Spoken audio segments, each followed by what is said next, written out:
2 நாளைக்கு அப்புறம் இன்றைக்கி தான் துணி துவைச்சேன். துணி துவைச்சிட்டு சரி செடிக்கெல்லாம் தண்ணி விடலை 2 நாளாக.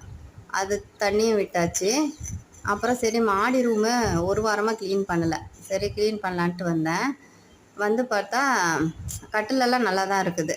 இது வந்து கைத்து கட்டில், மற்றதெல்லாம் இந்த மடக்கட்டில் இதெல்லாமே இங்கே எடுத்தாந்து வச்சுட்டேன். எல்லாம் நீட்டாக தான் இருக்குது. ஆனால் அந்த பள்ளி தான் எல்லாம் அத்தனை இது இருக்குது. இது வந்து நானே கட்டினது. துடைக்கிறதுக்கு ஒவ்வொரு டைமும் கீழேருந்து எடுத்துகிட்டு வர முடியல அப்படின்ட்டு இந்த பக்கெட்டை பாத்ரூம்குள்ளே வச்சோமா அணில் பூந்துடுது. அணில் பூந்து என்ன பண்ணுது, சில டைம் இறந்துடுது. சரி அதனால் வெளியே எடுத்து வச்சிட்டேன். இதெல்லாம் பள்ளிங்க. ஒரு வாரம் தான் ஆகுது. இவ்வளோ ஊழ பண்ணி வச்சுருக்குதுங்க. வந்து அப்புறம் தான் க்ளீன் பண்ணணும். வரும்போது எப்போவுமே இங்கே என்னென்ன வேணும்னு பார்த்து பேக்கில் எடுத்துகிட்டு வந்துடுவேன். கொசுவர்த்தி தீப்பெட்டி மறந்துட்டு வந்துட்டேன். தீப்பெட்டியை சரி துணி காஞ்சதுக்கப்புறம் எடுக்க வரும்போது தீப்பெட்டி எடுத்துக்கிட்டு வரணும். அப்புறம் கீழே வந்து இஞ்சி டீ போடலான்னு ஒரு துண்டு இஞ்சும் ஒரு கட்டி வெல்லம் போட்டு இடித்தாச்சு. தண்ணி கொதி வந்துக்கிட்டு இருக்குது. அப்புறம் அதில் கொஞ்சம் டீ தூளையும் போட்டிருக்கிறேன், கொஞ்சம் கலருக்காக தான்.